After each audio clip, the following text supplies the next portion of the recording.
Hello, hi, this is Tal Lee.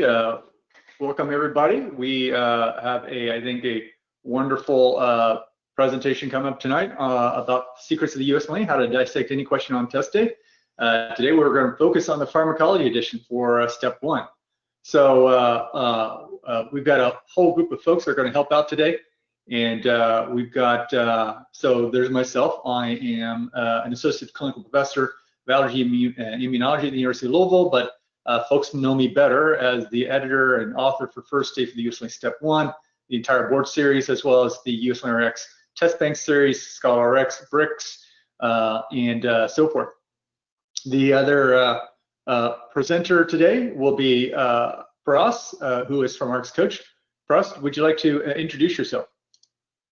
Yeah, thank you. Hey everyone, my name is Paras. I am currently a dermatology resident physician here in Dallas, Texas at UT Southwestern. I graduated first actually from pharmacy school, so today's topic should be a little fun.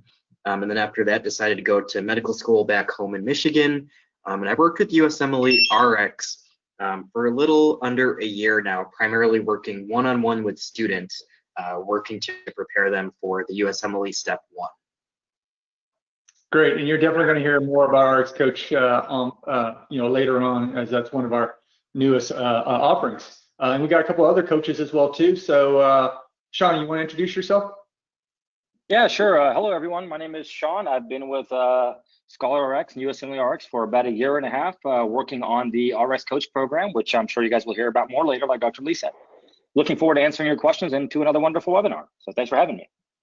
Great, and then finally, Kasha. Hi, everybody. My name is Kasha Bornstein. I'm a fourth-year medical student here at the University of Miami. And I've been with Rx Coach for several months now. It's been really a pleasure getting to work with students who are trying to do their very best and crush the USMLE. All right, awesome. And so our coaches are here to help answer your questions. So feel free to reach out to them. The way to do that is there is a question. If you're on a PC or a Mac, there should be a question panel on the right side in the control panel where it says questions. You can ask your questions there, and then they'll try to answer your questions and with regards to USMLE prep and so forth, and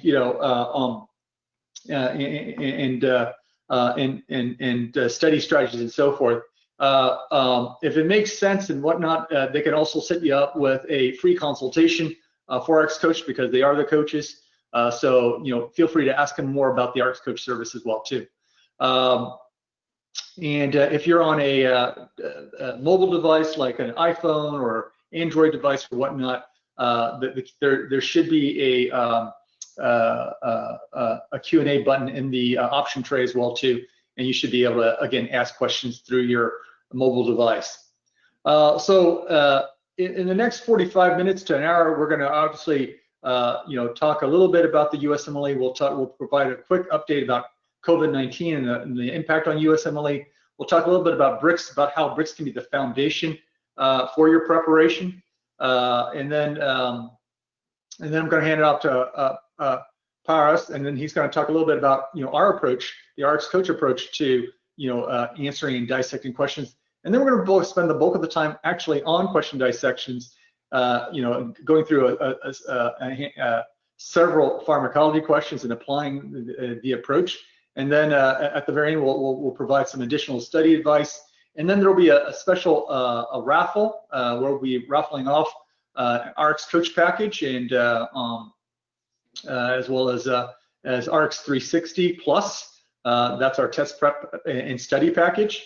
And also we'll provide a very special offer, through the webinar, and we'll pull the name for the raffles close to the end. So you got to stick around to have your name pulled out, and then we'll open up for some Q&A at the end as well.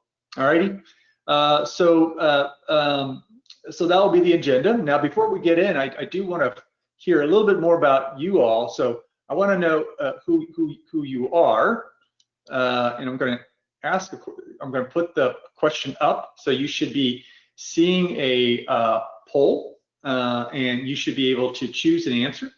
And I'll leave it open for about 20-30 seconds to see to make sure that you can register a vote on the poll, and then I'll share the results with everyone else. We'll wait another 5-10 seconds because I know sometimes, particularly with a lot of international participants, there could be a little bit of a lag in the poll. All righty. Looks like we've got most of the folks answering. Let me go ahead and close the poll and then share the response here. And what you see here is most of the folks on tonight's presentation are international medical graduates outside the U.S. There's quite a few from inside the U.S. As well too, and then some U.S. North American allopathic and osteopathic students. So a nice mix. Welcome. All right, I am going to drop that poll, and I'm going to pull another poll up. And this is a different question, which is, when do you plan on taking your USMLE Step 1? Is it this summer, this fall, next year, or beyond that? So take a couple seconds and choose an answer. And again, we'll leave it open again because it takes a couple of seconds for sometimes the international votes to register. All right, 2/3 of you have voted, so I think that's good enough. Let me go ahead and close the poll and share the response. And what we see is the majority of folks are going to be taking it sometime next year. There's some of you that will be taking it this summer or later this fall, and then a handful or some that will be taking it in 2022 or later. Great. All right, so let me minimize the polls again and go to the USMLE updates. So as you know, because of the COVID situation, there have been a number of changes. Now, there are some changes that actually happened before COVID-19. The main one being that Step 1 has gone past fail. And as many of you are aware, this doesn't happen any earlier than January the 1st, 2022. It can happen sometime later. They haven't been precise about that date. One of the more common questions we get is that if you've taken your exam prior to that date, they will continue to report your 3-digit score, and they won't retroactively alter transcripts. The other thing that many of you should be aware of, if you're not already, is that a couple of months ago they suspended the USMLE Step 2 CS, they plan on bringing it back in a year or 2 years for U.S. medical students. When you're graduating this summer, if you're graduating this summer, it won't. You may or may not have your transcript. They haven't really figured out all the plans yet. But it's thought that that the requirement will still be there, but it would have to be fulfilled in residency. The other thing, obviously, as you're aware, is depending on where you're located and what the local situation is, the prometric testing centers may be closed down. There are some places where they have regional centers. That NVB is working with schools that are administering the tests outside of prometric, and again, that again just totally depends on the local situation. So just be aware. Great. All right. So let's talk about the USMLE itself, and we're going to be focusing around the Step 1. So with the Step 1, you only really have one type of question, which is one best answer items. They can have anywhere between 4 to 7 choices.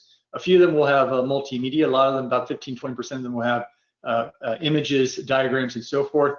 The majority, most of them will have clinical vignettes. Greater than 80% of them will, and about a third to half will have multi-step reasoning, where they integrate multiple concepts together.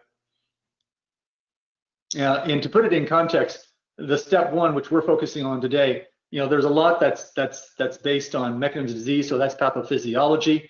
There's a little bit of diagnosis, a little bit of treatment. On the Step 2, you tend to see more diagnosis and some mechanism, and on Step 3, you're going to see more management. All right. All right, great. And in terms of the blueprint itself, you know, the basic mechanisms and the foundational concepts tend to be a major chunk of the exam. Pathophysiology also a big chunk of the exam. You'll see a little bit, see a little less, but just as important physiology, and then other general principles.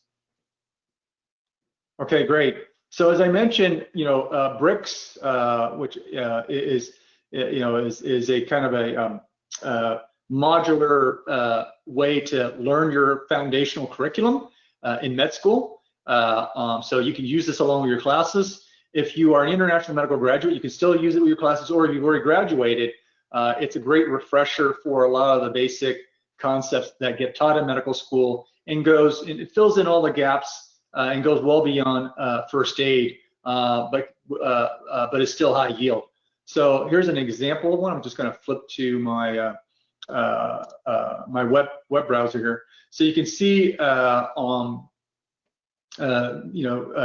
this is our BRICS page once you get into the platform, and you'll notice that we have about 15 disciplines and organ systems,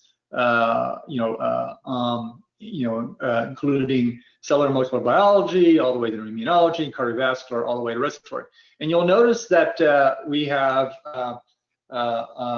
some free collections that you can use. And so, there's 45 cellular molecular biology BRICS and 47 microbiology BRICS that you can sign up for and have free access to. So do take advantage of that. I'll go back into one of the BRICS. So we're going to go ahead and pick up heart murmur auscultation just to show you, what's in a BRIC. And what you'll notice with the BRIC is that it's very casual, it's very conversational, it's easy to interact with, easy to read. It's got it's got a clean interface, but it's easy to navigate. So if you want to jump to a particular part of the BRIC, you can. As you can see that. Now I'm just going to go all the way back to the top here, and then you'll notice that you've got all kinds of controls. You can highlight, you can annotate, you can also provide feedback. And also you'll notice is that a lot of our images are interactive. So in this particular case, if you want to, first of all, you can zoom in on an image. And then if you want to quiz yourself on the structures of the heart, you can simply hit the quiz button, and then all the labels magically disappear. And then you are allowed to, test yourself on the various structures. So if you want to say, hey, look, I think this is the superior vena cava, is that right? Oh, no, it's actually the inferior vena cava. And then, well, what about over here? Is this the left ventricle? Oh, yes, it is the left ventricle. So you can mouse over, and then you can test yourself on the various structures and in portions of diagrams. And you can see this. We have this through a lot of our collection so far, in the BRICS. The other thing, which I don't think I'll be able to demonstrate because I don't believe my webinar system will allow me to transmit system audio, is that you can click on some of our BRICS have multimedia audio. So for example, this table has various heart murmurs. And so if you were to click on this, you probably can't hear it, but if you sign up and this is in front of you, you should be able to hear an aortic stenotic murmur, aortic regurgitation, which is kind of loud, on the systole. So this is an example of, I guess, us using a multimedia. And again, there's throughout, you can quiz yourself. I won't do this. You can also quiz yourself even on our mnemonics, right? So, we have a mnemonic about all physicians earn take-home money, aortic, pulmonary, ERB, tricuspid and mitral. And then when you flip on it, then you can kind of use this to quiz yourself. And then we also have embedded flashcards. So what are the 5 systolic murmurs that can quiz you on what you're learning, right? And then at the very end, let's go to the very end here. You can see that you have clinical correlations that allow you to apply what you learn in a clinical scenario. And then we're going to just go to the very end here. At the very end, there's a high yield summary that reviews all the key facts from the BRIC. There are multiple choice questions that you can do, and I've answered most of them here already. Looks like here's one I haven't answered. And you'll notice that if you get it wrong, it won't give you the answer, but once you get it right, it does give you the answer and gives you a very full explanation. And then you can check off which learning objectives you've mastered. and you haven't, for example, mastered the physiology and timing of the continuous murmurs, then you can go back up into the brick and review it. And then, so that's a great example how our bricks can really, build the foundation for your medical knowledge and allow you to apply not only clinical medicine, but also for the USMLE Step 1.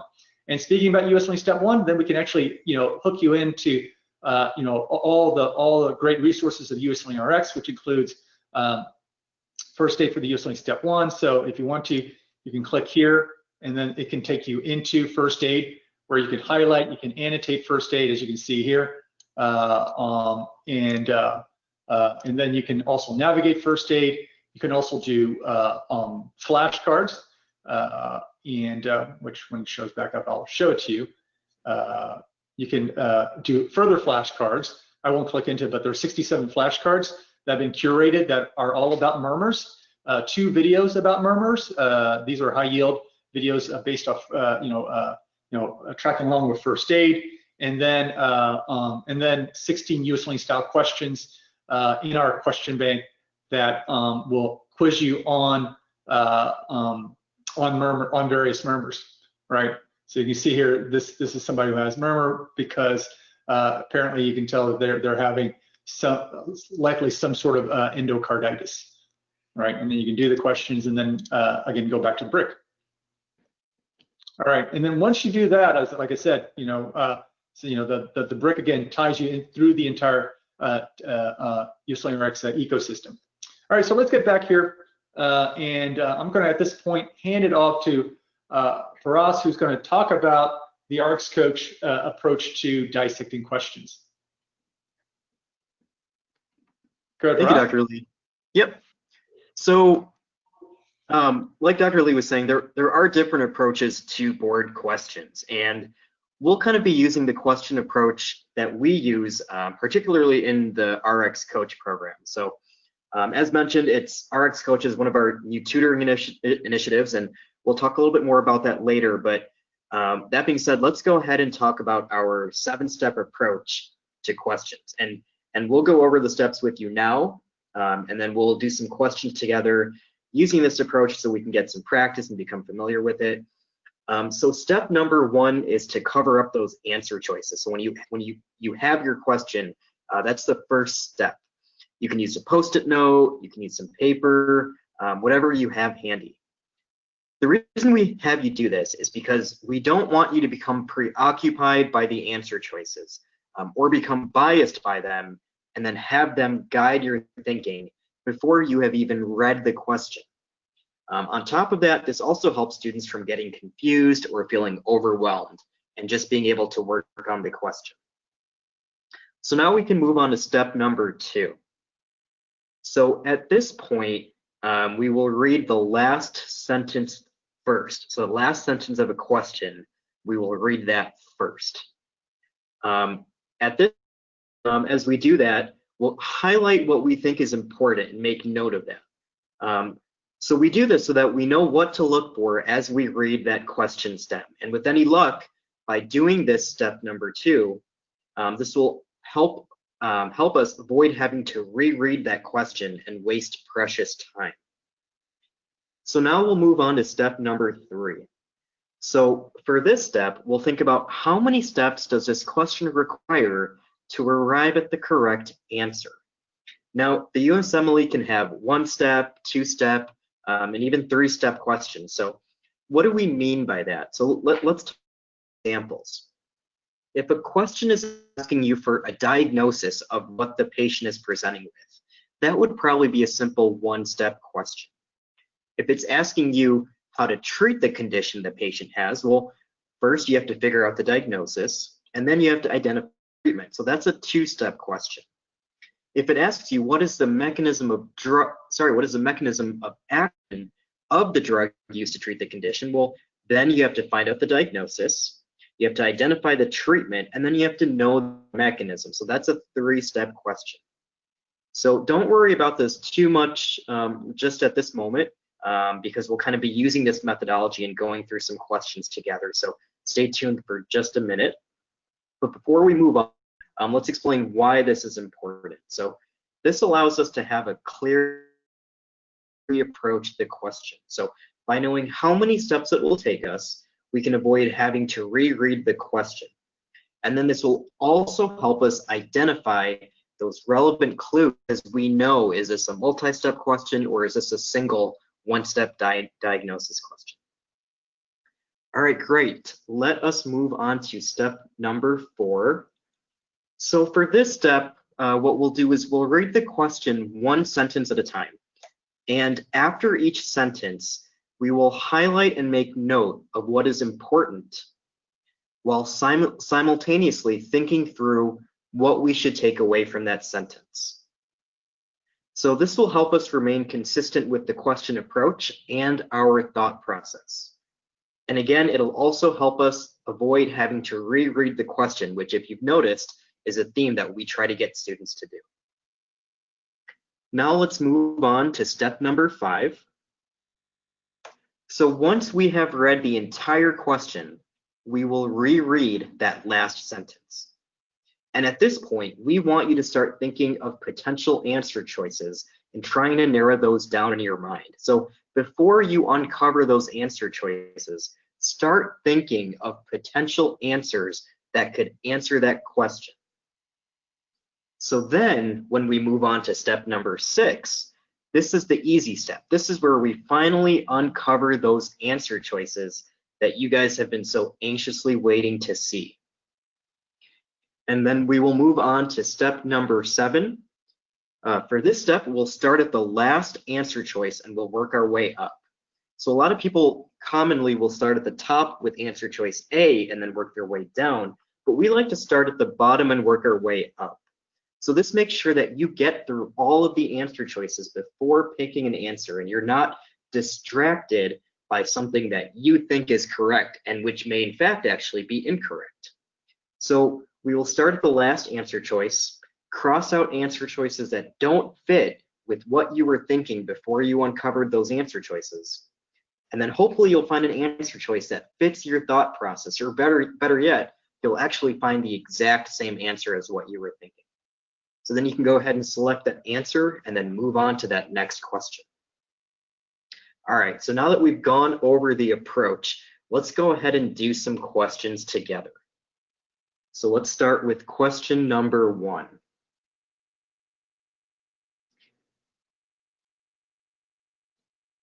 So with this question, we will begin with step 1, and that is to cover the answer choices. And as you can see, we've already taken that liberty and removed those answer choices for you.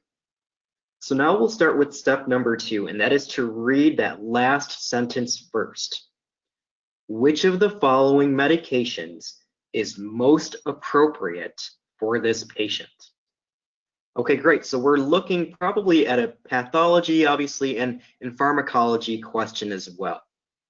So let's move on to step number 3 and figure out how many steps this question requires.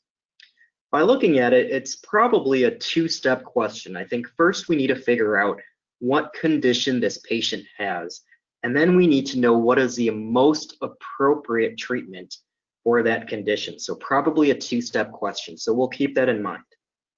So now let's move on to step number 4, and we're going to read this question one sentence at a time. Now, normally we recommend that you pause briefly after each sentence to highlight what you think is important and kind of work through, what your thought process is. Try to tie things in together. So for today's purposes, we're going to take a quick pause after each sentence. So let's go ahead and read this question. We have a 30-year-old sexually active woman who comes to her primary care physician because of a painful genital lesion. She says the lesion began as a red bump that subsequently became filled with pus. She reports no pain with urination and no blood in her urine. Temperature is 38.6 degrees Celsius. Pulse is 96 beats per minute. Respirations are 16 breaths per minute. And blood pressure is 136/88. Physical exam reveals an ulcerated lesion on the outer skin folds of her vulva and swollen lymph nodes on both sides of her groin. Results of Venereal Disease Research Laboratory, or VDRL, and rapid plasma reagent, or RPR tests, are negative. Findings on dark field microscopy are negative. So now that we've done that, let's move on to step number 5 and reread that last sentence. Which of the following medications is most appropriate for this patient?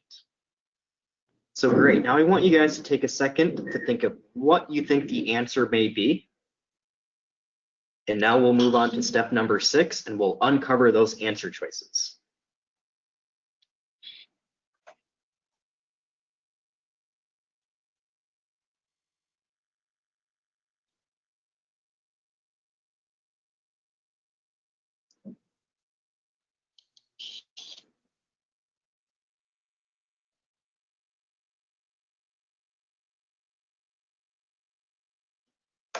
Perfect. So now we will start with step number 7, which is to work your way start from answer choice E and then work your way up. So start with E, vancomycin, D, ribavirin, C, foscarnet, B, ceftriaxone, or A, acyclovir. So go ahead and select the answer that you believe is correct. We'll wait a second for all of you to respond, and then we will talk about the answer. All right, so I'm going to open the poll, and you'll be able to choose your answer. So here we go, and we'll leave it up for about 30 seconds.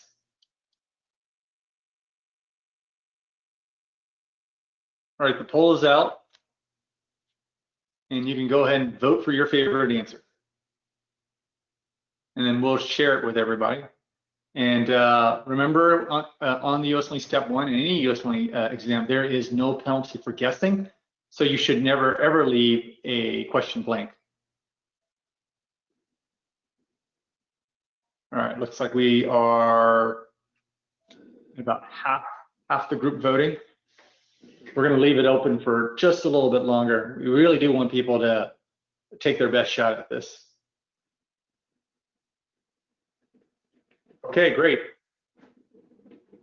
Close to 3/4 of you guys have answered, so let me go ahead and close the poll and share the results. And what you see is, looks like roughly half you folks have gone for ceftriaxone, and a third of you folks have gone for acyclovir, and a handful have gone for vancomycin. And so those seem to be the three most popular ones. All right, so there's definitely some controversy here, what we're going to do is then actually do the big reveal. So the big reveal is ceftriaxone. So back to you, Paris. Yeah, thank you, Dr. Lee. So that is correct. The correct answer is B, ceftriaxone. So let's review this really quickly. So this patient presented with a painful exudative genital ulcerative lesion, indicating a possible STI. So the differential diagnosis of a genital ulcer in someone who's sexually active should make you think of a few things: primary syphilis, genital herpes, lymphogranuloma venereum, and chancroid. Now, genital herpes is normally characterized by small vesicles on the external genitalia. They often do not form pustules, which is what happened in this patient. On top of that, syphilis and lymphogranuloma venereum, they can present with ulcers, but they're usually painless. And in this case patient, it's a little different. And on top of that, they told us that the VDRL and RPR tests, and even furthermore, the dark field microscopy tests, were all negative for syphilis. So because of the painful lesion, along with the fever and the bilateral swollen lymph nodes, this suggests a diagnosis of chancroid. So for this, now let's start with the answer choices and work our way up. Answer choice E, vancomycin. So this is usually used to treat multi-drug resistant gram-positive organisms such as Staph aureus or even Clostridium difficile. Not what's going on in this patient and not what we've identified as the causative pathogen or infectious process. D, ribavirin. This is used to treat a couple things: RSV, respiratory syncytial virus, which is a respiratory infection, and hepatitis C. Also, not consistent with what is going on in this question. Answer choice C, foscarnet. This is used to treat a couple things, cytomegalovirus retinitis or herpes virus infections that are resistant to acyclovir. And we've already talked about why herpes is an incorrect answer here. Answer choice B, ceftriaxone. So chancroid is a bacterial infection caused by Haemophilus ducreyi. And as we mentioned, it presents with inguinal lymphadenopathy and a painful genital ulcer. It's usually treated with intramuscular ceftriaxone or oral azithromycin. And answer choice B is the one that's listed, so that's the correct answer. And then lastly, A, acyclovir, which is the second most selected answer choice. So this is an antiviral medication used to treat herpes infections. However, we're not hearing that story of grouped vesicles on the genital area. And again, herpes usually do not become purulent or filled with pus. So also an incorrect answer. Okay, wonderful. So we've done one question together and we've covered our approach. Let's move on to the next question and practice some more of that approach. All right, should be there. Should be there for that. Okay, great. Thank you, Dr. Lee. Yep. So this is question number 2. So we'll move on to step number 1, which is covering up those answer choices, which we already did. Then we'll move on to step number 2, and we'll read that last sentence first. Which of the following is a common physiologic effect of norepinephrine? Great, so as we expected, a pharmacologic type question. So let's move on to step number 3 and figure out how many steps this question requires. This is tough. I think you could argue that this is a 2-step question. I think one, knowing the pharmacology of norepinephrine, such as what receptors it acts at, and then knowing what those downstream effects will be physiologically. So I think you could argue that this is a 2-step question. Now, if you take a look, this is the kind of question that you could probably answer without really having to read much of the question stem, if any. You know, we know what norepinephrine is, and based on our studying, we should know what the pharmacologic effects of norepinephrine are. So this is something that, in theory, you could save yourself time and just jump straight to those answer choices. And this is one of the things that we kind of talk about in our tutoring sessions, is some of those ways to save time and some of those helpful tips and tricks. For the purpose of today, we'll go ahead and move on to step number 4 and read that question one sentence at a time. So a 62-year-old man is intubated and admitted to the intensive care unit because of altered mental status with fever and hypotension. Now, before intubation, he was confused, disoriented, and tachypnic. He was recently admitted to the hospital for 2 weeks to treat bacterial pneumonia. Today, his temperature is 38.8 degrees Celsius, his pulse is 133 beats per minute, and his blood pressure is 82/40. And his respiratory rate on the ventilator is 15 breaths per minute. He has a tidal volume of 450 cc's and a fraction of inspired oxygen of 40%. Lung fields are clear to auscultation, and there is a 2 out of 6 apical systolic murmur. He is given 3 liters of normal saline, but his blood pressure does not improve. IV or intravenous administration of norepinephrine is started. So now that we've read that question, let's move on to step number 5 and reread that last sentence. Which of the following is a common physiologic effect of norepinephrine? Now, as you can imagine, there were a lot of things in that question that were maybe a little confusing and maybe required a great deal of thought. So let's go ahead and move on to first, thinking of what you think an answer choice could be. What are some common physiologic effects of norepinephrine? And then we'll move on to step number 6, and we'll uncover those answer choices. Great. So again, we will start with working our way from the bottom with the answer choices and working our way up. That's step number 7. So E, a decrease in systemic vascular resistance. D, decrease in pupillary dilator tone. C, decrease in platelet aggregation. B, decrease in heart rate. and A, decrease in diastolic filling pressure of the heart. So go ahead and select the answer choice you believe to be correct. We'll give everyone some time to do this, and then we'll talk about the correct answer.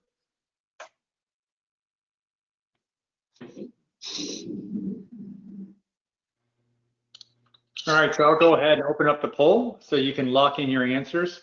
So look at your letter and go ahead and put it into the poll. All right, should be open and you should be able to start answering. All right, nearly half of you voted. We'll keep it open for a bit longer.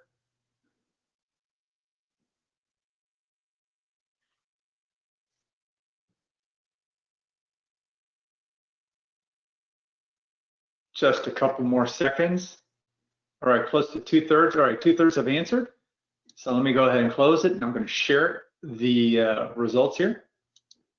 So about 40% had said decrease in diastolic filling pressure of the heart. The second most popular answer was decrease in systemic vascular resistance, that's E. And then the third most popular answer, just coming in ahead of D, is decrease in heart rate. So, big spread across here. So let's actually go to see what the actual answer is, which is, oops, B, decrease in heart rate. So that was the third most popular answer. So let's get back to the question, and I'm going to hand it back to Paras. Thank you, Dr. Lee. So let's work our way from the bottom with answer choice E, and we'll kind of work through this question. This is definitely a tough physio and pharm question. So answer choice E, a decrease in systemic vascular resistance.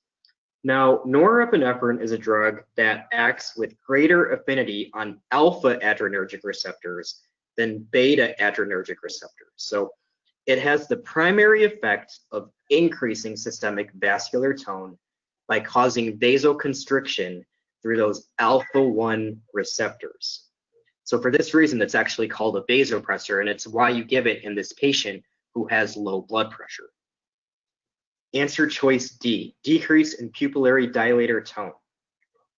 Now, interestingly, there are alpha-1 adrenergic receptors on the pupillary dilator muscle of the eye.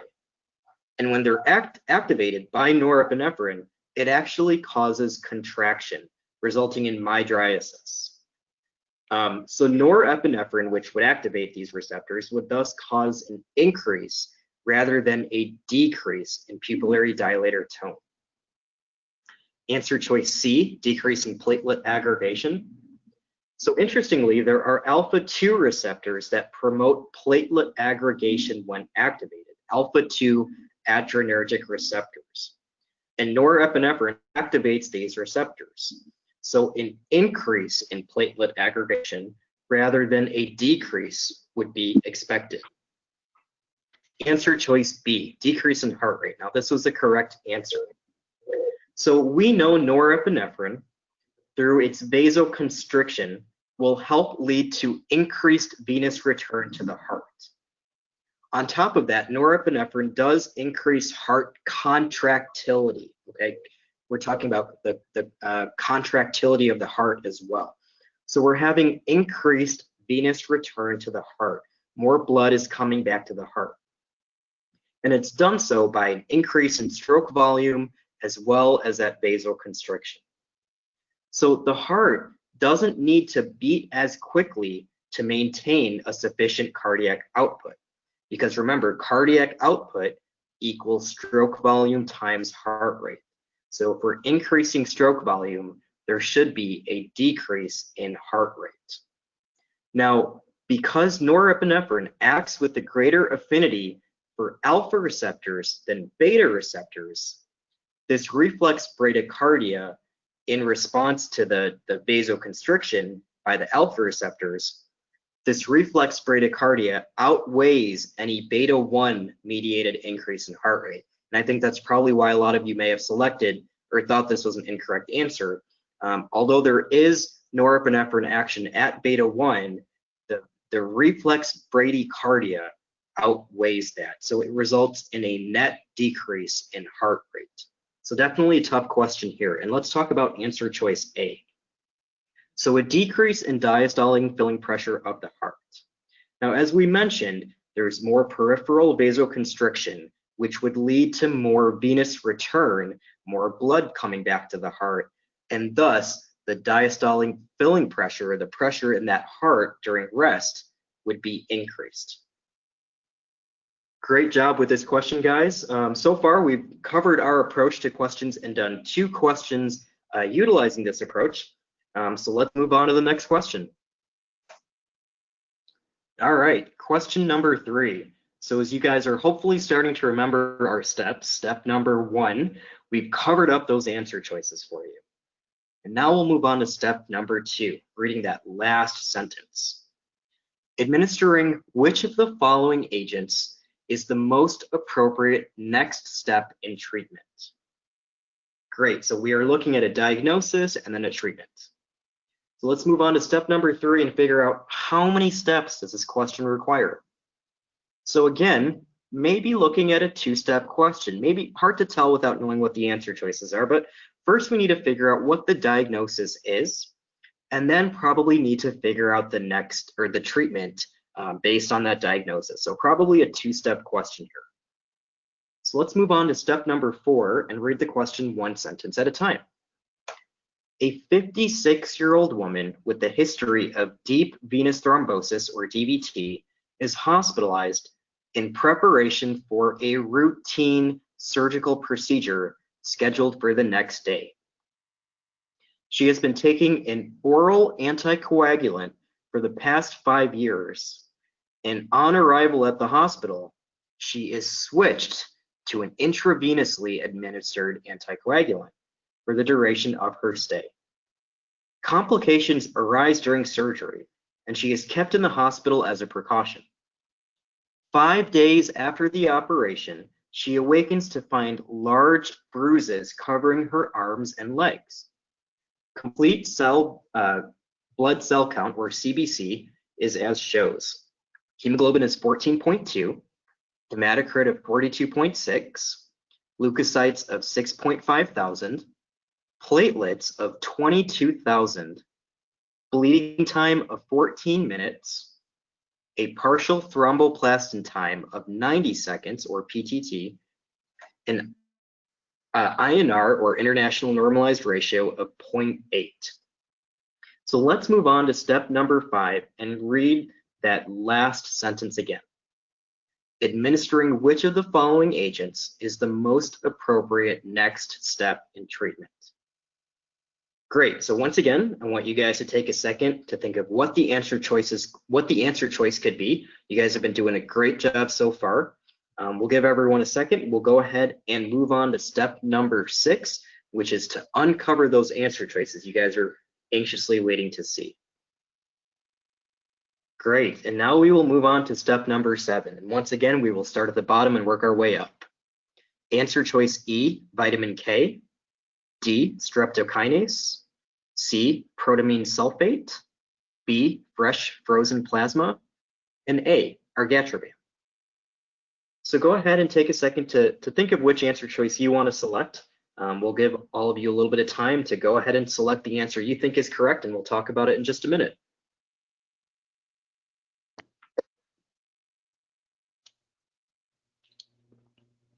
All right, I'm going to go ahead and launch a poll, and you can submit your answer choice. So here we go.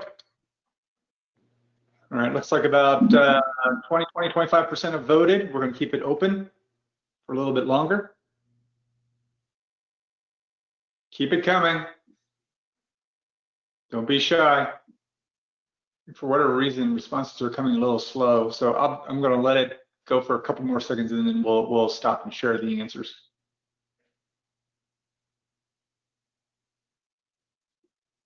All right. Let me go ahead and close the poll here. And I am going to share the responses here. And the leading answer is C, protamine sulfate, followed by B, fresh frozen plasma, and shortly after it, vitamin K in third. All right, so we got a controversy here. Let's see what we got. We're gonna go ahead and hide that and reveal the answer, which is actually argatroban. So A.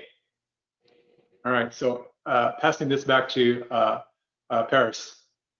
Thank you, Dr. Lee. Yes, definitely another tough question. So let's walk through this. So this patient has a history of DVTs. Let's keep that in mind. And then developed bruising and thrombocytopenia as evidenced by those low platelets 5 to 6 days after starting an IV anticoagulant. Her labs show an elevated partial thromboplastin time, or PTT, an elevated bleeding time, and a normal prothrombin time. So these findings are characteristics of patients on heparin, which is what they're getting to with an IV administered anticoagulant. So these findings thus are suggesting heparin-induced thrombocytopenia. So to fix this, one, the heparin drip should be stopped immediately, but the patient still requires anticoagulation because one, she has a history of DVT, but two, HIT itself can predispose patients to blood clots and thrombosis. So therefore, it's important to administer anticoagulants to this patient. So let's work our way through the answer choices again. Vitamin K, answer choice E. This is used to treat warfarin overdose. Now, since warfarin is administered orally, you can exclude it as the agent responsible because we've already determined that it was the IV administered anticoagulation that she was switched to. D, streptokinase. This is used as a thrombolytic agent in certain conditions like heart attack, pulmonary embolism, and this would actually worsen the patient's situation because it's contraindicated in anyone who's at risk of bleeding, like this patient is. Answer choice C, protamine sulfate. Now, this was one of the highly selected answers, but this is indicated in patients who are on IV heparin and need rapid reversal. So if patients are bleeding or if they need immediate surgery. Now, in this question, what they're getting at is more of heparin-induced thrombocytopenia, which actually puts her at a risk of thrombosis or clotting.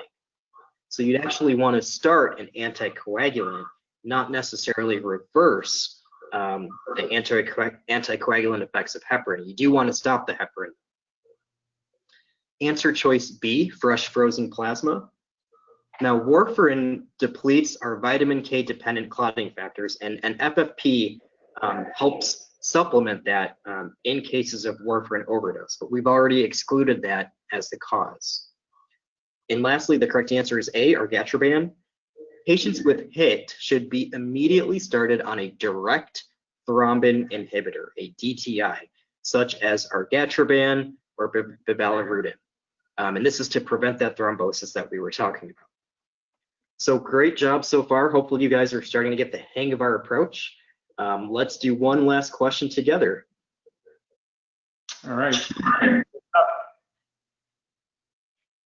So this last question, once again, we've covered up those answer choices, step number 1. Step number 2, we'll reread that last sentence. Which of the following classes of drug is the best choice to treat this patient? Great, so we're looking for class of drug, that's important. We can now move on to step number 3, figure out how many steps this question is. So I think we could say this is probably a 2-step or maybe even a 3-step. So I think first we need to figure out what is causing the patient's symptoms, and then what drug is used to treat that, and then probably taking it a step further to know what class that drug falls in. So maybe a 3-step question here. So let's move on to step number 4 and read the question one sentence at a time. A 78-year-old woman presents to her physician with history of memory loss. She's accompanied by her caretaker, who reports that the symptoms have been gradually progressing for a long time. The patient has difficulty finding her way home and remembering new faces, but most of the time she can still recognize her loved ones. Her mood has been apathetic, irritable, and occasionally somber. She can eat independently, but needs help to get dressed in the morning. On physical exam, her motor skills are normal. The caretaker is worried about further memory loss and requests pharmaceutical therapy if available. So moving on to step number 5, we'll reread that question. Which of the following classes of drug is the best choice to treat this patient? So go ahead and think of what you think the answer could be, and we'll move on to step number 6, and we will uncover those answer choices for you. All right, step number 7, answer choice E, serotonin reuptake inhibitor. D, no pharmacologic treatment available. C, NMDA receptor antagonist. B, dopamine reuptake inhibitor. And A, cyclooxygenase inhibitor. So go ahead and select the answer that you believe is correct, and we'll talk about it in just a second. Okay, I'll be opening up the poll. We'll capture the answers. So launching the poll right now.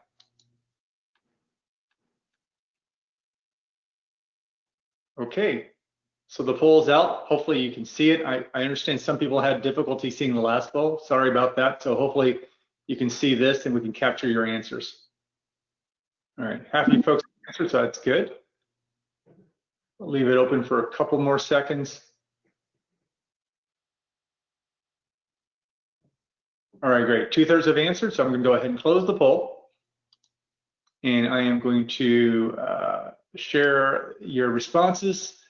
And it looks like you guys have chosen or voted for NMDA receptor antagonist with 36% of the vote, a dopamine reuptake inhibitor with 26% of the vote, and then some folks with serotonin reuptake inhibitors and no pharm treatment. All right, so let's go ahead and hide that and then see what the actual answer is, which is C, NMDA receptor antagonist. So I am going to now hand this back to Paris. Thank you, Dr. Lee.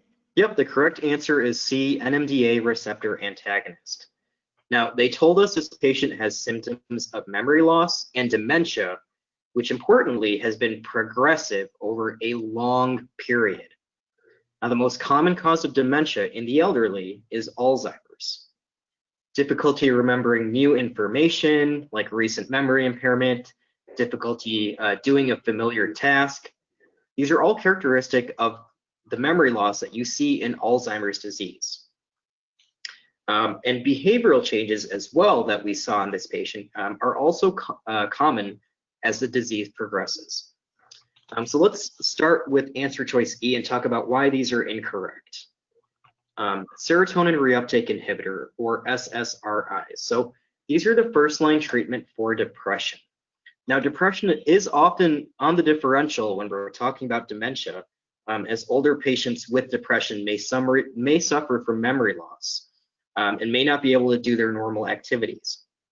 However, because of the gradual long-term progressive decline, as well as memory issues, this is kind of getting at another underlying pathology. Answer choice D, no pharmacologic treatment available.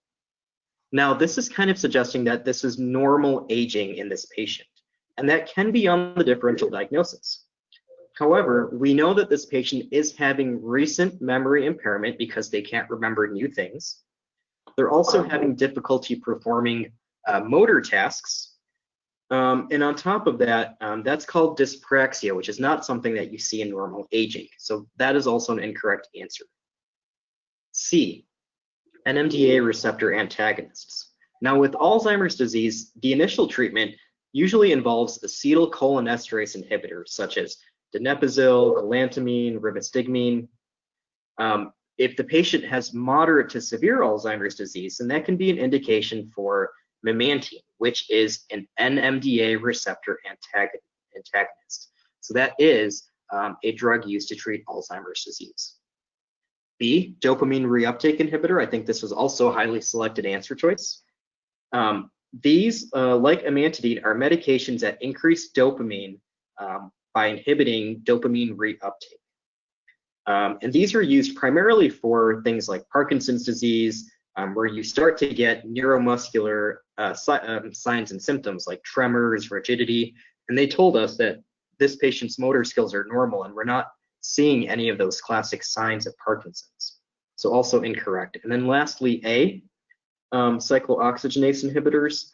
This is likely getting at aspirin and other antiplatelet agents that could be helping to prevent thrombotic events.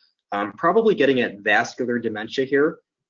Now we know that's more of repetitive ischemic insults, and they classically present more with a stepwise loss of function, versus this patient has been more gradual and progressive. So kind of a different scenario here. So hopefully these questions have helped you, and hopefully you've learned from them, and hopefully our approach has also helped you as well today. So remember to stay consistent with your approach. All right, so I'll go ahead and wrap it up quickly. I know it's already towards the top of the hour here, but as you saw from what Paris did, he took you through our 7-step approach. So that's the approach before. There can be other approaches as well too, but you need to be consistent in applying that. Also, when you are coming to the answer, make sure you read through all the information. You notice how we were highlighting and underlining certain areas. By the way, I can get a little noise on the line, so if folks aren't talking, just mute yourself, please. To be able to come to the correct answer. And then you'll also note that, especially with the multi-step question, the question is trying to tie in a set of related topics and contents. Again, that's all about conceptual integration. All right, and then more broadly, and this is something we discuss in our Path to 250 webinar. Other advice that students find very high yield and learners find is that when you develop a study schedule, you try to stick with it. As long as you do a couple of things, such as make sure to not overschedule. Make sure you have time for some personal stuff, for exercise, for being with friends and family. Also, try to stay relaxed and grounded. We have a kind of a scheduling guide in the front of First Aid for the USMLE Step 1 that'll help you do this. And then also, if you save the crammable subjects, such as micro, pharm, metabolic pathways towards the very end, you generally won't have to alter your schedule too much. All right. Other thing to keep in mind is you want to use proven methods for study, including spaced repetition, so the testing effect. Retrieval practice, but do it in a spaced format. So when you're doing questions, when you're doing flashcards, try to revisit those subject areas, and don't rely just on straight reading. So do a lot of self-testing, and then always focus on high yield material that you previously learned, because that's easier to put into a mental framework because you've already learned it before. All right. So just to wrap it up, as I mentioned, we're really excited about our new Rx Coach service. It's been around for about half a year now. Hundreds of students have already been through it, and we've gotten a lot of great feedback. And obviously, you've had first-person interactions with our multiple Rx coaches tonight, and hope they've been really helpful for you. And if you go to rxcoach.com, you can learn more about what we do here. I can in fact jump there so you can take a look here, and you can learn, get more information. You can get more about how the process works, pricing, and so forth. You can go here and get a free consultation at no cost at all. 15-20 minutes with a coach, where we can talk a little bit about what your challenges are and see if we can help you. All right, so that's the Rx Coach promise. All right, and then here's some more information about it. I just showed it to you at the site with regards to the assessment that comes along with it, the personalized study plan, the one-on-one approach that the students really appreciate, with our highly trained and certified tutors, and then with full access to our learning system that includes, our ARCS 360 question banks, videos, flashcards, access to digital first aid, as well as our foundational learning bricks that you just saw earlier.